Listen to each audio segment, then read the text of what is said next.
तो नमस्कार दोस्तों, आज हम मूल कर्तव्यों के बारे में पढ़ेंगे। आखिर मूल कर्तव्य जो है हर बच्चे की समस्या बनी हुई है। अधिकांश बच्चों को मूल कर्तव्य याद ही नहीं होते हैं। तो आइए मैं उसी समस्या का समाधान करने आया हूँ। अभी आप लोगों को मैं मूल कर्तव्यों का एक सामान्य सा परिचय दे देता हूँ। मूल कर्तव्य जो है हमारे संविधान में पहले से नहीं थे, अर्थात मूल संविधान में मूल कर्तव्यों का कहीं से कहीं तक उल्लेख नहीं है। इनको हमारी जो भूतपूर्व प्रधानमंत्री थी इंदिरा गांधी जी, उन्होंने अपने कार्यकाल के दौरान स्वर्ण सिंह समिति का गठन किया था। तो स्वर्ण सिंह समिति ने अपनी सिफारिशों के आधार पर मूल कर्तव्यों का सुझाव दिया था। तभी 42वां संविधान संशोधन किया गया 1976 में, और मूल कर्तव्यों को भाग 4A के अंतर्गत हमारे संविधान में शामिल किया गया। तो ये जानते हैं आखिर मूल संविधान में 10 मूल कर्तव्य थे, लेकिन मूल कर्तव्यों की संख्या शुरुआत में कितनी 10 थी, लेकिन 86वां संविधान संशोधन किया गया 2002 में, और उसके अंतर्गत 11वां मूल कर्तव्य जोड़ा गया, जो कि था कि 6 से 14 साल के जो बच्चे होते हैं उनको स्कूल भेजना माता पिता का कर्तव्य होगा। और इसी संविधान संशोधन के माध्यम से मूल अधिकारों में भी संशोधन किया गया था, जिसमें आर्टिकल 21 में 21A जोड़ा गया था, जिसमें कहा गया कि 6 से 14 साल के बच्चों को निःशुल्क शिक्षा उपलब्ध कराएगा राज्य। तो राज्य का कर्तव्य होगा कि 6 से 14 साल के बच्चों को निःशुल्क और अनिवार्य शिक्षा प्रदान करे। वही देखते हैं मूल कर्तव्य। आखिर मूल कर्तव्य याद कैसे करें? सबसे बड़ी समस्या ये होती है कि मूल कर्तव्य रट तो हर कोई लेता है, लेकिन याद कैसे किया जाए? रटा हुआ तो भूल जाता है बच्चा, लेकिन इनको लॉन्ग टाइम तक कैसे याद रखा जाए? तो वही समस्या का मैं समाधान करने आया हूँ। इसको मूल कर्तव्य अगर हम देखा जाए तो मूल कर्तव्य को अगर सीक्वेंस में पढ़ा जाए तो मूल कर्तव्य बहुत आसान है करना, क्योंकि मूल कर्तव्यों का हमारा उल्लेख कहाँ मिलता है? संविधान में मिलता है। आखिर मूल कर्तव्य किसमें जोड़े गए? संविधान में जोड़े गए। तो सबसे पहले बात किसकी की जाएगी? संविधान की बात करी जाएगी। तो पहला पॉइंट संविधान पे ही आधारित है।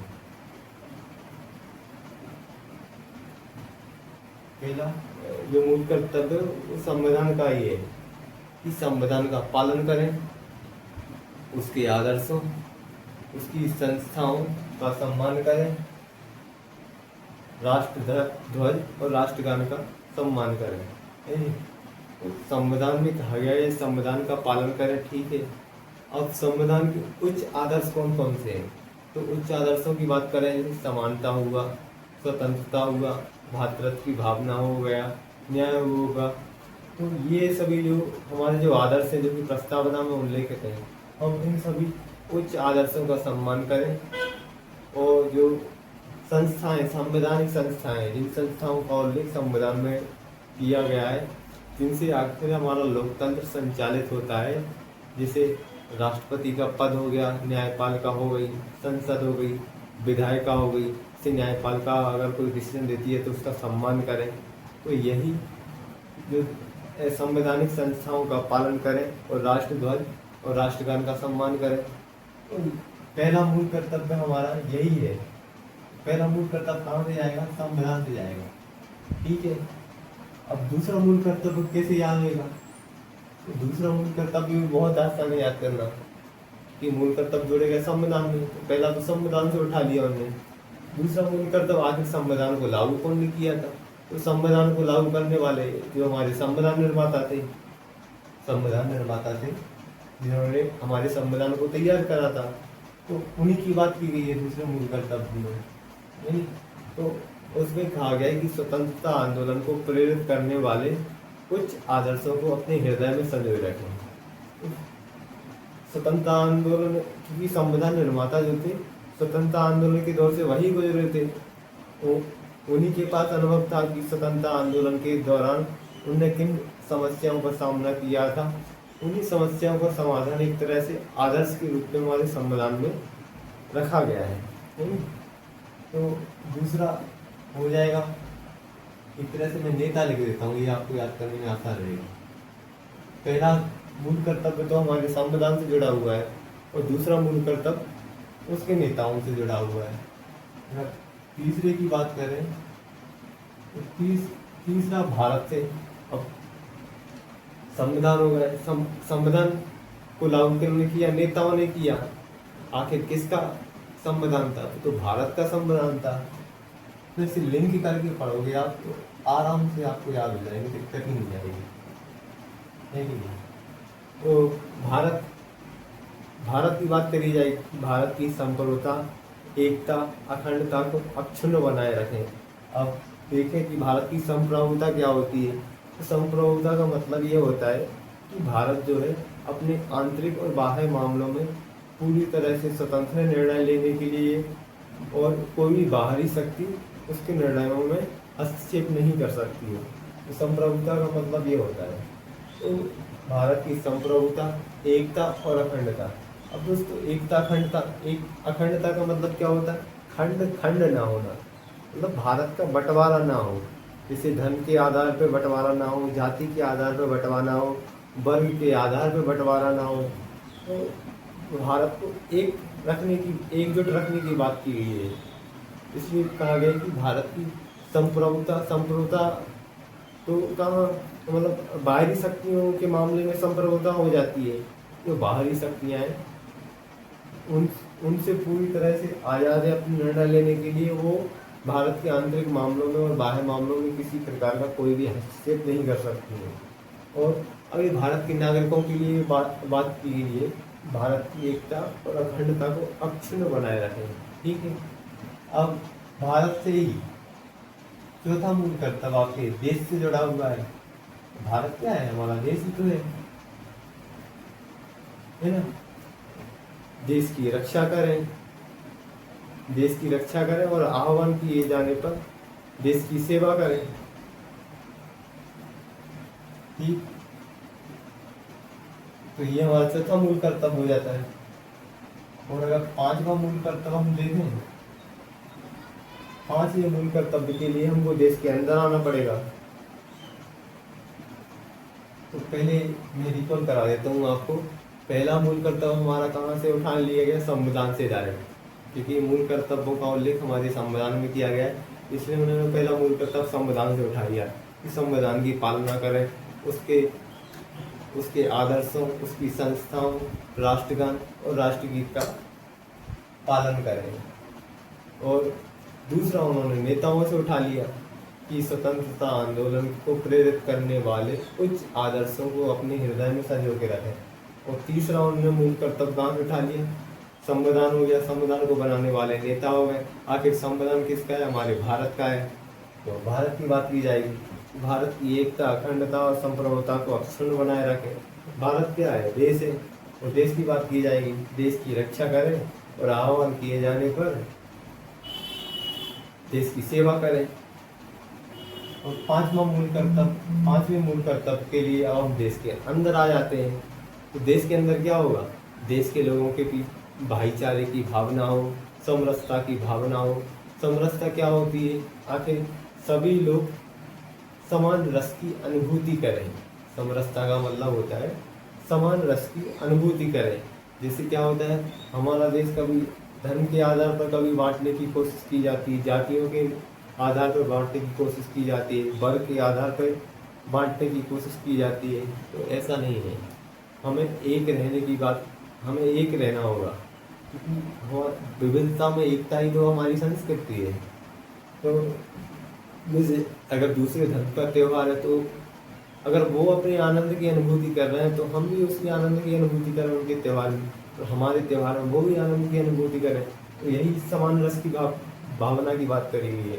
अगर समान रस की अनुभूति होगी, जब हम एक दूसरे के तीज त्योहारों में समान रस की अनुभूति करेंगे तो भाईचारा तो अपने आप विकसित हो जाएगा। समझ रहे हो? देखो चीज़ें अपने आप मिल गई। तो पांचवें मूल कर्तव्य में कहाँ की बात करी जाएगी? समरसता और भाईचारे की भावना की बात करी जाएगी। ठीक, अब आएंगे छठा मूल कर्तव्य क्या है? सामाजिक संस्कृति का विकास करें। सामाजिक संस्कृति क्या होती है? पांचवा मूल कर्तव्य कहाँ से जुड़ा हुआ है? समरसता से। समान रस की जब अनुभूति करोगे तो भाईचारे की भावना अपने आप आ जाएगी। और छठा हो जाएगा सामाजिक संस्कृति। सामाजिक संस्कृति का मतलब होता है हमारे देश में विभिन्न धर्म के लोग रहते हैं, विभिन्न जातियों के लोग रहते हैं, विभिन्न भाषाएं हैं, विभिन्न संस्कृतियां हैं। तो इतनी जो मिश्रित संस्कृति है, इसी मिश्रित संस्कृति को सामाजिक संस्कृति कहा जाता है। तो इसी सामाजिक संस्कृति का सम्मान करें। मतलब एक तरह से जो पांचवा मूल कर्तव्य उन्होंने उसी को दोहरा दिया है। इधर समरसता की भावना का विकास करें, भाईचारे को बनाए रखें। समरसता आ जाएगा, भाईचारा आ जाएगा, तो सामाजिक संस्कृति तो अपने आप ही बन जाएगी। छठा मूल कर्तव्य सामाजिक संस्कृति के आधारित हो जाता है। अब बात करेंगे हम सातवें मूल कर्तव्य की। सातवां मूल कर्तव्य थोड़ा अलग हो जाता है। सातवां मूल कर्तव्य पर्यावरण की बात करता है कि प्राकृतिक पर्यावरण की रक्षा करें। नदी पर्यावरण में कौन आते हैं? नदियाँ हो गई, झीलें हो गई, तालाब हो गए। अब तालाब क्या विलुप्त होते जा रहे हैं, जैसे उनमें गाद जमा हो जाती है तो उनकी बार बार खुदाई नहीं हो पा रही है और जो जल का स्तर है हमारा नीचे गिरता जा रहा है, नदियाँ प्रदूषित हो रही हैं। तो वही बात की गई प्राकृतिक पर्यावरण की रक्षा करें। जंगल काटे जा रहे हैं, पेड़ काटे जा रहे हैं, वन और वन्य जीवों को खतरा पैदा हो गया है। कई वन्य जीव तो विलुप्त तो हो चुके हैं और कुछ विलुप्ति की कगार पे, जैसे रेड डेटा बुक में इनका उल्लेख मिलता है। तो वही बात की गई प्राकृतिक पर्यावरण की रक्षा करें, नदी झील तालाबों का संरक्षण करें, वन और वन्य जीवों के प्रति दया की भावना रखें। तो इधर सातवां मूल कर्तव्य पर्यावरण से संबंधित हो रहे हैं। थोड़ा रिकॉल कर लेते हैं अपन। तो पहला मूल कर्तव्य कहाँ से जुड़ा हुआ है? मूल कर्तव्यों की आखिर बात कहाँ में? संविधान में। पहला मूल कर्तव्य ने संविधान से उठा लिया कि संविधान का पालन करें, संविधान के आदर्शों, उसकी संस्थाओं, राष्ट्रगीत और राष्ट्रगान का सम्मान करें। दूसरा कहाँ? संविधान को कौन ने लागू किया था, कौन ने बनाया था? संविधान को नेताओं ने बनाया था। तो दूसरा मूल कर्तव्य हो जाएगा स्वतंत्रता आंदोलन को प्रेरित करने वाले उच्च आदर्शों को अपने हृदय में संजो के रखें। ठीक। और तीसरा मूल कर्तव्य क्या हो जाएगा? आखिर संविधान किसका है? हमारे भारत का है। तो वही बात आ जाएगी, भारत की संप्रभुता, एकता, अखंडता को अक्षुण्ण बनाए रखें। भारत क्या है? देश है। तो वही देश की बात कर देंगे, देश की रक्षा करें, आह्वान किए जाने पर देश की सेवा करें। चार तो ये इधर ही खत्म हो जाते हैं। अब देश के अब भीतर आएंगे हम, देश की सीमाओं के भीतर आएंगे ना। तो देश की जब सीमाओं के भीतर आएंगे तो देश की सीमाओं के भीतर आने पे क्या होगा? समान रस की जब अनुभूति होगी तो भाईचारे की भावना अपने आप विकसित हो जाएगी। तो पांचवा मूल कर्तव्य क्या है? समरसता की बात करेगा, भाईचारे की भावना की बात करेगा। छठा मूल कर्तव्य क्या करेगा? छठा मूल कर्तव्य बोलेगा सामाजिक संस्कृति। विभिन्न संस्कृतियाँ, विभिन्न धर्म, विभिन्न संप्रदाय के लोग साथ में मिलके रहेंगे तो सामाजिक संस्कृति तो अपने आप ही विकसित हो जाएगी। तो छठा मूल कर्तव्य क्या? सामाजिक संस्कृति की तो बात करता है। तो सामाजिक संस्कृति छठे मूल कर्तव्य में हुई। सातवां मूल कर्तव्य है, सातवां मूल कर्तव्य आपको याद करना पड़ेगा। सातवां मूल कर्तव्य पर्यावरण से संबंधित। तो पर्यावरण में क्या आता है? पर्यावरण में वही नदी झील तालाबों का संरक्षण करें, वन्य जीवों के प्रति दया की भावना रखें। ये सातवां मूल कर्तव्य हो जाता है। अब आठवां मूल कर्तव्य क्या हो जाएगा? पर्यावरण हो गया हमारा। आठवां मूल कर्तव्य होता है वैज्ञानिक दृष्टिकोण को बनाए रखें। जिसे हमारे देश में आजकल अंधविश्वास बहुत फैला हुआ है दोस्तों। इसे अगर किसी ने कोई बात बोल दी है, जैसे कोई महान नहीं, आजकल महान भी उन लोगों को बोल दिया जाता है जो पैसे के मामले में संपन्न है या थोड़ी उनकी प्रतिभा है, मतलब गरिमा है उनकी, तो उनको महान लोगों की श्रेणी में मान लिया जाता है। और वो जो कह देते हैं हम उनको आँख बंद करके मान लेते हैं बिना बुद्धि लगाए, बिना दिमाग लगाए। तो ये भी नए वैज्ञानिक दृष्टिकोण विकसित करें। अर्थात कोई बात कही गई है तो उसका मतलब क्या है, उसका प्रभाव क्या होगा। अगर कोई घटना घटित हुई है तो उसका कारण क्या है।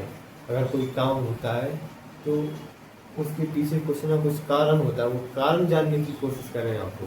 जैसे हमारे देश में कोई परंपरा चल रही है तो उस परंपरा का फायदा है या नुकसान है, और वो परंपरा आखिर विकसित क्यों हुई है, क्यों बनी है, तो उसके पीछे जानने की कोशिश करें, उसका कारण जानने की कोशिश करें, तब उस परंपरा का पालन करें। जैसे कई प्रथाएं, बहुत सारी कुप्रथाओं को समाप्त कर दिया गया है और बहुत सारी प्रथाएं चल रही हैं। तो दिमाग लगाएं, बुद्धि लगाएं कि उन प्रथाओं का समाज में सकारात्मक प्रभाव है कि नकारात्मक प्रभाव। अगर नकारात्मक प्रभाव हो रहा है तो उनका त्याग करें, तो सकारात्मक प्रभाव है तो उनका पालन करें। समझ रहे हैं आप। तो वही बात करेगी, जब आप वैज्ञानिक दृष्टिकोण विकसित करेंगे, जब आप तर्क लगाएंगे तो आपको पता लगेगा कि धर्म, जाति, भाषाओं के आधार पर, विभिन्न संस्कृतियों के आधार पर, वर्ग के आधार पर ये तो हमको बांटने की कोशिश करी गई है।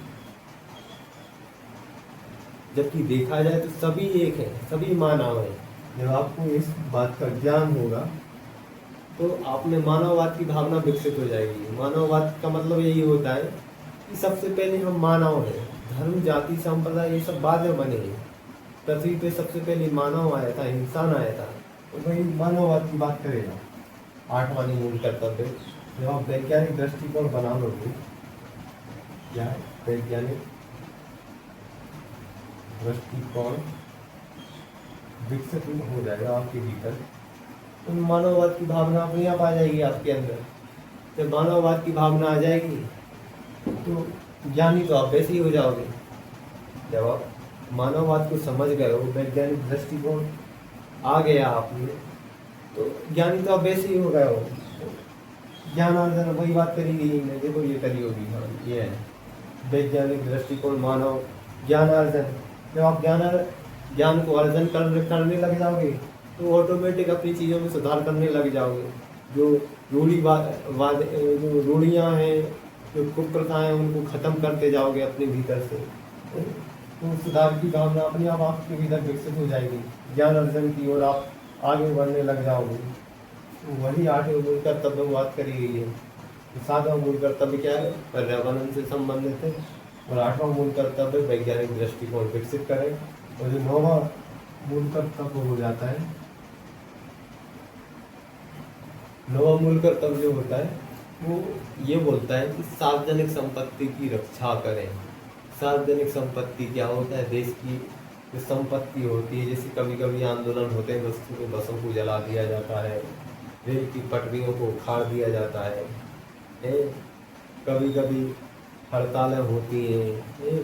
तो ये सब देश की संपत्ति होती है कि आप बेवजह सड़कें तोड़ रहे हैं, किसी की बस जला दी आपने।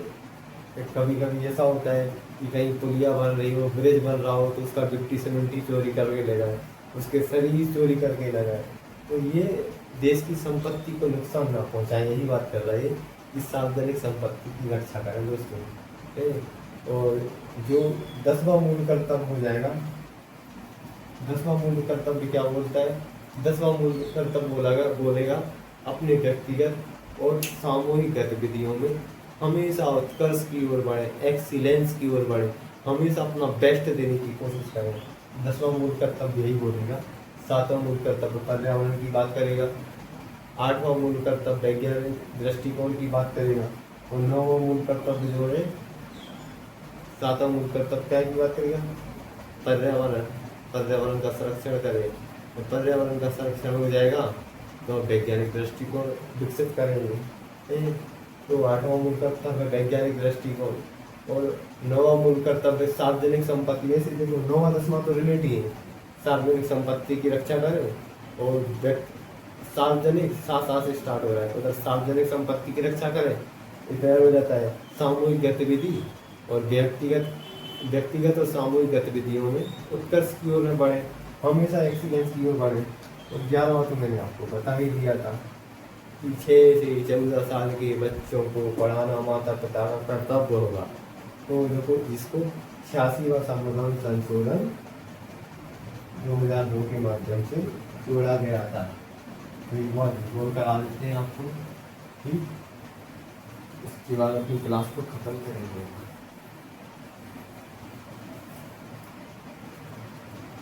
तो पहला संविधान से स्टार्ट होता है मूल कर्तव्य, संविधान की बात करेंगे। दूसरा, संविधान को बनाया नेताओं ने, तो नेताओं की बात की जाएगी। तीसरा, भारत की संप्रभुता, एकता, अखंडता की बात करी जाएगी। भारत के बाद, भारत क्या है, हमारा देश है, तो देश की रक्षा की बात करी जाएगी।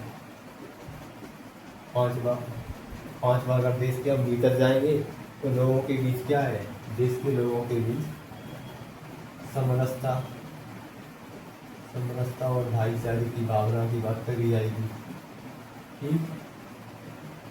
भाईचारे की बात करी जाएगी।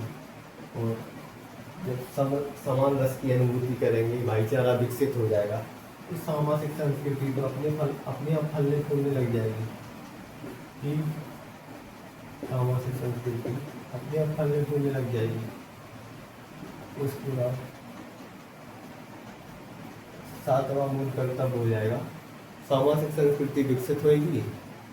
तो सामाजिक संस्कृति का मतलब ये नहीं है कि केवल हम इंसानों के ही महत्व को समझें, हम जो पेड़ हैं उनकी भी रक्षा करें। तो इसके ऐसे हम रिलेट कर सकते हैं कि पेड़ भी कहीं ना कहीं हमारे पर्यावरण का हिस्सा है। तो हमारा कर्तव्य बनता है कि हम उनकी रक्षा करें, पर्यावरण की रक्षा करें। जो जंगल है, जमीन है, नदी है, तालाब है, इन पर हम कहीं ना कहीं निर्भर होते हैं। तो इनकी भी हम संरक्षण करें। 7वां मूल कर्तव्य आप ऐसे रिलेट कर सकते हैं। तो ये 7वां मूल कर्तव्य पर्यावरण की बात करेगा। 8वां मूल कर्तव्य, 8वां मूल कर्तव्य वैज्ञानिक दृष्टिकोण की बात करता है। ये वहाँ से वैज्ञानिक दृष्टिकोण हो जाएगा, तो आप मानववाद को समझने लग जाएंगे। मानववाद को समझ गए तो आप ज्ञानी हो जाओगे, तो ज्ञान अर्जन करने लग जाओगे। ज्ञान अर्जन करने लग जाओगे तो आप सुधार की भावना अपने आपके भीतर विकसित हो जाएगी। 9वां मूल कर्तव्य बोलेगा आपसे, सार्वजनिक संपत्ति की रक्षा करें। सार्वजनिक संपत्ति मतलब देश की संपत्ति की रक्षा करें, उसको नुकसान न पहुँचाएं। जगह जगह थूके ना, रेलवे स्टेशनों पर थूके ना, या कहीं बस स्टैंडों पर थूके ना, समझ रहे हो। और सार्वजनिक संपत्ति रक्षा हो जाएगी ना, सार्वजनिक संपत्ति की रक्षा हो जाएगी। और 10वां मूल कर्तव्य हो जाएगा, सामूहिक गतिविधियों और व्यक्ति हमेशा बेस्ट की तरफ बढ़ेगा। ये बात है, सामूहिक और व्यक्तिगत गतिविधियों में एक्सीलेंस की तरफ बढ़े। और 11 तो आपको पता ही है, 6 से 14 साल के बच्चों को पढ़ाना माता पिता का कर्तव्य होगा। तो चलिए आज की क्लास यहीं पर ख़त्म करते हैं, फिर कल किसी और टॉपिक के साथ मिलते हैं। धन्यवाद दोस्तों।